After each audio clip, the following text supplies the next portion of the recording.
नमस्कार, SBT news में आपका स्वागत है। पेश है 23 अप्रैल शुक्रवार शाम 5:15 बजे राजस्थान की बड़ी खबरें। स्टेट बैंक ऑफ इंडिया की शुक्रवार को जारी एक रिपोर्ट में दावा किया गया है कि दिसंबर 2021 तक देश में कोरोना वैक्सीन की 113 करोड़ 2 लाख डोज लोगों को दी जा चुकी होगी, जबकि देश के 15% लोगों को कोरोना वैक्सीन की दोनों डोज दी जा चुकी होंगी। वहीं लगभग 84% लोगों को वैक्सीन की पहली डोज दे पाना भी संभव हो सकेगा। अनुमान है कि मई माह के तीसरे सप्ताह में कोरोना की दूसरी लहर का सर्वोच्च सामने आ सकता है। रिपोर्ट में पूरे देश को कोरोना की वैक्सीन लगाने में आया खर्च पूरे देश की जीडीपी का लगभग 0.1% के करीब हो सकता है, जबकि अगर कोरोना के कारण देश में लॉकडाउन का निर्णय लिया जाता है तो ये नुकसान बहुत ज्यादा हो सकता है।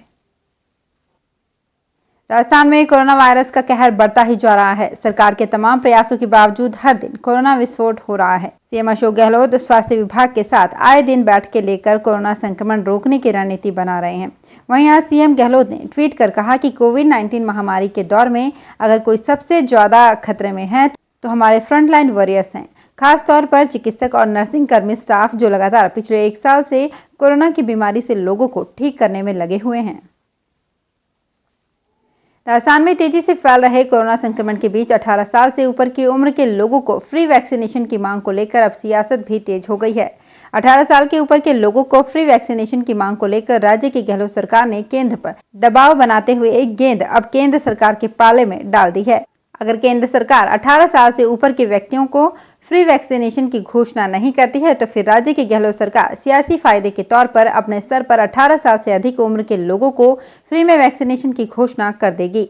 जानकारों की माने तो इसके लिए सरकार ने रोड मैप भी तैयार कर लिया है। अभी तक ग्रामीण क्षेत्र में लागू प्रधानमंत्री आवास योजना का लाभ अब धौलपुर के शहरी क्षेत्र के लोगों को भी मिलेगा। इसके तहत लाभार्थी को आवास निर्माण के लिए 1.5 लाख रुपए का अनुदान मिलेगा। इससे अब वो लोग भी घर बना पाएंगे जो धन अभाव के कारण भूखंड होने के बाद भी निर्माण नहीं करा पा रहे थे। इसके लिए नगर परिषद से आवेदन लेकर उसे पूरा भरने के बाद परिषद में ही जमा कराया जा सकेगा। इसके लिए परिषद ने प्रक्रिया शुरू कर दी है। सोमवार से आवेदन मिलना शुरू हो जाएंगे। राजस्थान में बेकाबू होते कोरोना ने सरकार के साथ ही आम जनता का भी चैन छीन लिया है। सरकारी से लेकर निजी अस्पतालों में व्यवस्थाएं हाँफ रही है। ऑक्सीजन और रेमडेसिविर इंजेक्शन की कमी ने दावों की पोल खोल कर रख दी है। जिस रफ्तार से एक्टिव केस यहां बढ़ रहे हैं उसी रफ्तार से रिकवरी रेट नीचे आ रहा है। अप्रैल की बात करें तो रिकवरी दर में 20% की गिरावट दर्ज हुई है। उधर राज्य और केंद्र सरकार आमने सामने हैं। राजधानी जयपुर समेत प्रदेश भर में दिनों दिन तेजी से बढ़ रहे कोरोना संक्रमण के मद्देनजर जीवन बचाने के लिए ऑक्सीजन को लेकर हाहाकार मचा हुआ है। इस बीच शहर की सबसे बड़ी समाजसेवी संस्था टोंक रोड भीलवाड़ा स्थित राधा स्वामी सत्संग व्यास परिसर आगे आया है। ये परिसर अस्थायी कोरोना केयर सेंटर बनाने के लिए दिया है।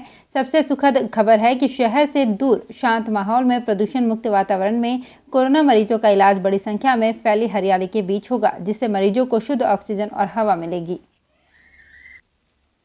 मुख्यमंत्री अशोक गहलोत ने इस बात पर चिंता जताई है कि प्रदेश में कई लोग लापरवाही और जानकारी के अभाव में मुख्यमंत्री चिरंजीवी योजना में जुड़ नहीं रहे हैं। उन्हें इस योजना से जुड़ना चाहिए, जिससे मुख्यमंत्री चिरंजीवी योजना के जरिए उनका निःशुल्क इलाज हो एवं वो स्वस्थ होकर निरोगी राजस्थान के सपने को साकार कर सकें। गहलोत ने एक ट्वीट में कहा है कि हमारा उद्देश्य है कि यदि 1 मई के बाद प्रदेश में कोई अस्वस्थ हो तो उसे अपने इलाज के लिए स्वयं कोई राशि खर्च न करनी पड़े, क्योंकि बिना रजिस्ट्रेशन उनके लिए बीमा कंपनी पेमेंट नहीं करेगी। उन्होंने सोशल मीडिया इस्तेमाल करने वाली युवा पीढ़ी से आह्वान किया कि अपने आसपास के लोगों को मुख्यमंत्री चिरंजीवी योजना की जानकारी दें और नजदीकी ई-मित्र केंद्रों पर जाकर उनका योजना में रजिस्ट्रेशन करवाएं। सीएम ने लोगों से अपील की है कि 30 अप्रैल तक चिरंजीवी योजना में रजिस्ट्रेशन करवा लें, जिससे 1 मई से उन्हें परिवार सहित 5 लाख रुपए के बीमा का लाभ मिल सके। इस योजना में कोरोना का भी इलाज शामिल है।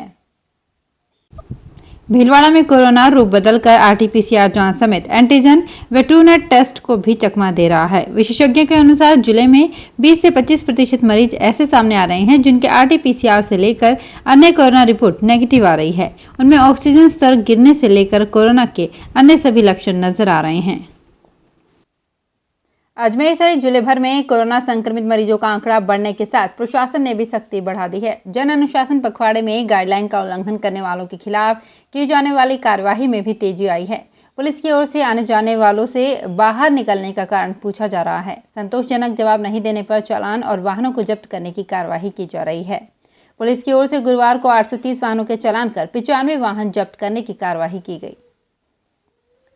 कोरोना संक्रमण के बढ़ते प्रभाव के चलते यात्री भार भी स्टेशनों पर कम दिखाई दे रहा है। ट्रेनों में यात्री भार 10 से 15% होने से रेलवे प्रशासन ने आज से 20 मई तक 4 ट्रेनों को रद्द किया है, तो कुछ ट्रेनों का मार्ग भी परिवर्तित किया है। ट्रेनों में सफर करने वाले यात्री भी अब यात्रा करने से बचने लगे हैं।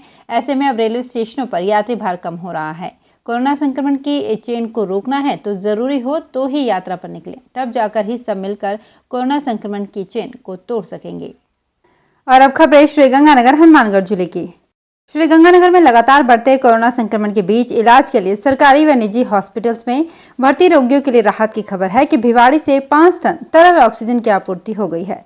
आज सुबह ऑक्सीजन का टैंकर पहुंचने के साथ ही रिको स्थित प्लांट में प्रशासन की निगरानी में 700 सिलेंडर्स में ऑक्सीजन भरी जा रही है।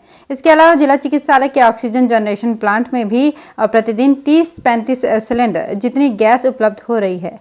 वहीं पीएमओ डॉक्टर बलदेव चौहान के अनुसार अस्पताल के स्टॉक में भी 60 से 70 ऑक्सीजन सिलेंडर रिजर्व रखे गए हैं। उन्होंने बताया कि कल प्राइवेट हॉस्पिटल्स में ऑक्सीजन की कमी के चलते एक बार संकट गंभीर हो गया था। इस कारण जिला अस्पताल से 30 सिलेंडर प्राइवेट हॉस्पिटलों के लिए सप्लाई किए गए थे, लेकिन आज स्थिति नियंत्रण में है। अब ऑक्सीजन की आपूर्ति हो रही है।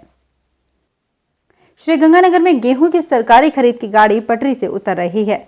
सिकुड़े, टूटे एवं चमक रहित दानों की खरीद के मानकों में छूट नहीं देने से ऐसा हुआ है। जिला मुख्यालय की नई धान मंडी में भारतीय खाद्य निगम ने जिन ढेरियों को खरीद चुका है, गुरुवार को इस माल के कट्टे गोदाम में नहीं उतरवाकर वाहन वापस भेज दिए गए। ऐसा होने के बाद किसानों, व्यापारियों, मजदूरों एवं टोलों में रोष देखा जा रहा है। जिला रसद अधिकारी राकेश सोनी ने इस बारे में जिला कलेक्टर जाकिर हुसैन को अवगत करवाया, तो उन्होंने राज्य के खाद्य एवं नागरिक आपूर्ति विभाग के शासन सचिव नवीन जैन को स्थिति की जानकारी दी और जैन ने केंद्र सरकार के उपभोक्ता मामले, खाद्य और सार्वजनिक वितरण मंत्रालय के संयुक्त सचिव को गुरुवार को पत्र लिखकर अधिकतम रियायत एवं शिथिलता प्रदान करने की मांग की है।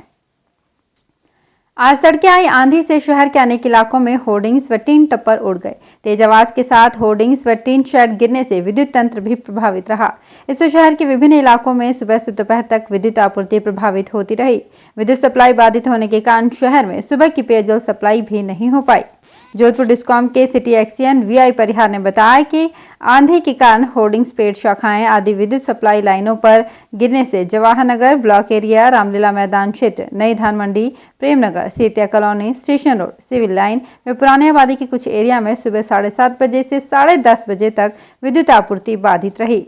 उन्होंने बताया कि संबंधित एरिया में विद्युत लाइनों को सुधारने के लिए फीडर बंद रखने पड़े। रेलवे स्टेशन रोड एरिया में सप्लाई बहाल करने के लिए दोपहर 12 बजे तक काम चला।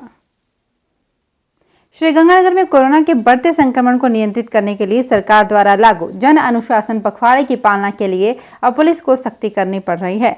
शुक्रवार सुबह 9 बजे के बाद गोल बाजार क्षेत्र के प्रताप मार्केट में कपड़े की अनेक दुकानें खुल गई। बाद में कोतवाली पुलिस ने इन दुकानों को बंद करवा दिया।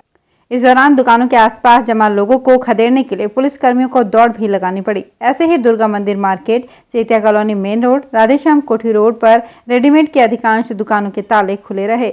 इन दुकानों में शटर डाउन कर ग्राहकों को कपड़े दिखाए व बेचे गए। 1-2 बार तो पुलिस की गाड़ी देखकर दुकानदार इधर उधर हो गए, लेकिन कोई रोक टोक नहीं होने पर वे बाद में दुकानों के बाहर ही बैठे रहे।